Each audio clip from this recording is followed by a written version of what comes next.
Bueno, pues por último, de las funciones que estudiamos en el tema 2, vamos a ver las derivadas de las funciones hiperbólicas, directas e inversas. Entonces, acuérdense ustedes que las funciones hiperbólicas son aquellas que se definen a partir de una hipérbola equilátera, paralela al eje X. Las distinguimos porque en su nombre aparece una H.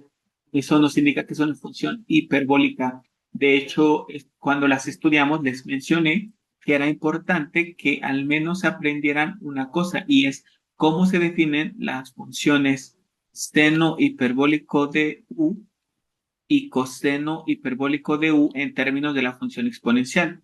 Entonces, el seno hiperbólico de U era e a la U menos e a la menos U sobre 2 y el coseno hiperbólico era e a la U más e a la menos U sobre 2. ¿Se acuerdan?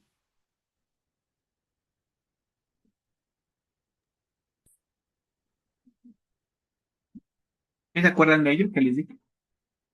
Y también que la identidad pitagórica era el no, coseno, coseno hiperbólico cuadrado de U menos seno hiperbólico cuadrado de U es igual a 1, justo porque se definen a partir de una hipérbola. Muy bien, entonces estas son las tres cosas que les dije que al menos se tenían que aprender. Pero bueno, entonces eso es sobre las funciones hiperbólicas que vimos en el tema de funciones. Ahora, ¿cómo son sus derivadas? Observen de nuevo.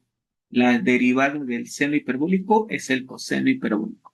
La del coseno es el seno. ¿Qué cambió? Pues aquí cambia que no porque empiece con C, su derivada es negativa. Aquí no aplica eso. Sin embargo, el teorema, si me aprendí los teoremas de las funciones trigonométricas, y en hiperbólicas son muy parecidas, solo cambia los signos un poquito y ahorita les explico por qué.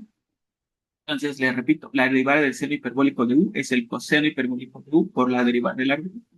La derivada del coseno hiperbólico de U es el seno hiperbólico de U por la derivada de su argumento. La derivada de la tangente hiperbólica de U es habíamos dicho, nos saltamos una y nos llegamos a la secante. En este caso sería secante hiperbólica cuadrada de U por la derivada del argumento. La de la cotangente, su derivada es saltarme una y llegamos a cosecante hiperbólica al cuadrado por la derivada del argumento. Y luego, derivada de secante hiperbólica de U es ella misma por la tangente hiperbólica por la derivada del argumento con signo negativo.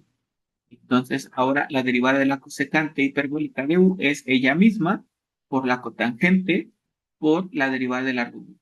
Entonces, les decía, son muy parecidos a los teoremas de las funciones trigonométricas que ya habíamos revisado.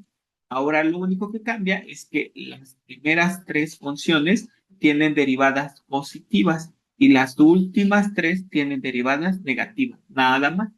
Entonces, eso sería lo que se tendrían que aprender que para las funciones hiperbólicas, las primeras son positivas y las segundas tres son negativas. Y si no se aprenden eso, fíjense que vamos a ir al pizarrón. Fíjense por qué pasó eso. ¿Qué pasó en esa situación? Observen. Vamos a ir al pizarrón y en el pizarrón, entonces, vamos a poner, suponga que tenemos y igual al seno hiperbólico de x. Entonces dijimos que la derivada de y respecto de x pues sería el coseno hiperbólico, así tal cual. Entonces, observen, si yo no me aprendí este teorema, pero sí es necesario que sepamos que el seno hiperbólico en términos de la función exponencial es ax menos menos x sobre 2. Entonces derivo esta expresión que sería equivalente a e a la x entre 2 menos c a la menos x entre 2. Esa es la que voy a derivar. Derivada de y respecto a x. La derivada de e a la x entre 2. Acuérdense que las constantes salen de la derivada. Y la derivada de la función exponencial es ella misma. Por la derivada de su argumento, pues que es 1. Ahora, esta nueva constante sale de la derivada y derivo e a la menos x. La derivada de a la menos x es ella misma por la derivada de su exponente. Y entonces me queda un medio de e a la x, menos por menos me vuelve a quedar un medio, pero de e a la menos x, o sea, e a la x más e a la menos x sobre 2, que justo es el coseno hiperbólico. ¿Listo? Entonces, ahora piensen que y es igual al coseno hiperbólico, donde el coseno hiperbólico es e a la x x sobre 2 o bien e al x sobre 2 más e al x sobre 2. Entonces la derivada de y respecto de x pues sería un medio de e a la x más un medio de e a la menos x por la derivada de su argumento. O sea, medio de e a la x menos un medio de e a la menos x, o sea, e a la x menos c a la menos x sobre 2, que es el seno hiperbólico. Y por esa razón, la derivada respecto de x del coseno hiperbólico de u es el seno hiperbólico de u por la derivada de u. Entonces ya ven que aquí no aplica lo del signo de que si empieza con c es negativa, la derivada de las tres primeras son positivas, la derivada de las tres últimas son negativas. Y la razón es esto.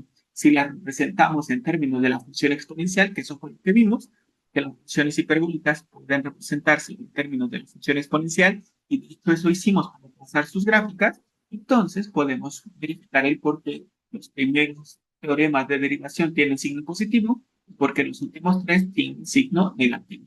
Entonces, en este tema de las funciones hiperbólicas, les repito, no está tan complicado porque bastará con que recordemos que para las funciones hiperbólicas, los teoremas son muy parecidos a los de las funciones trigonométricas, que la derivada del seno es el coseno, que del coseno el seno, que de la tangente secante hiperbólica al cuadrado, que de la cotangente hiperbólica cosecante hiperbólica al cuadrado, que de la secante hiperbólica ella misma por la que saltó con una brilla, que fue la tangente, que de la cosecante hiperbólica ella misma por la que saltó con una brilla. Entonces, si nos aprendimos los de las funciones trigonométricas, los de las funciones hiperbólicas son muy parecidos, solo cambian los signos. Para las tres primeras, positivos, para las últimas, negativos. Y ya por último, para irnos, entonces, para las funciones hiperbólicas inversas, estos son los teoremas que no se parecen a las funciones trigonométricas inversas. Sin embargo, se pueden obtener, deducir a partir de la misma estrategia que usamos en las derivadas de las funciones trigonométricas inversas. Vamos a ver, por ejemplo, el del ángulo coseno. Observen ustedes. ¿No? Lo voy a copiar y lo voy a poner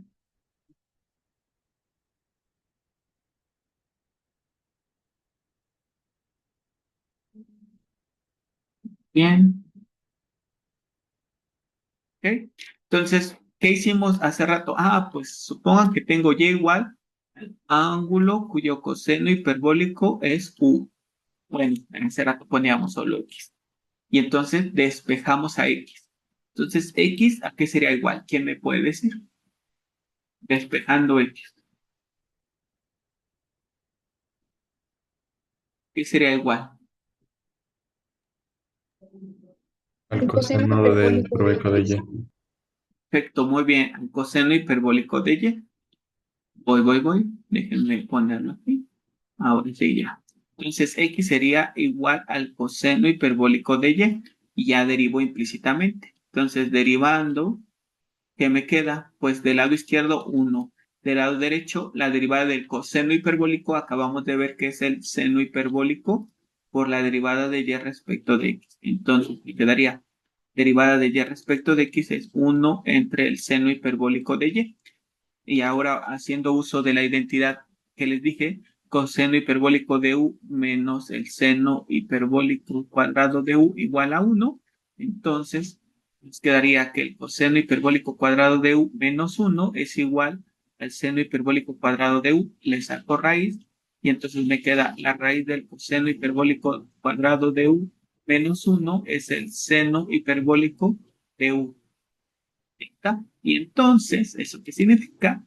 Pues que la derivada de y respecto de x sería 1 sobre, y ya vimos que el seno hiperbólico de un argumento es igual al coseno hiperbólico de ese argumento menos 1, y que eso se puede reescribir como la raíz de el coseno hiperbólico de y cuadrado menos 1, pero sabemos que el coseno hiperbólico de coseno hiperbólico de y es igual a, es igual al coseno hiperbólico de y. A Ya lo X. encerré en x, perfecto. Entonces nos quedaría x al cuadrado menos 1. Y ya.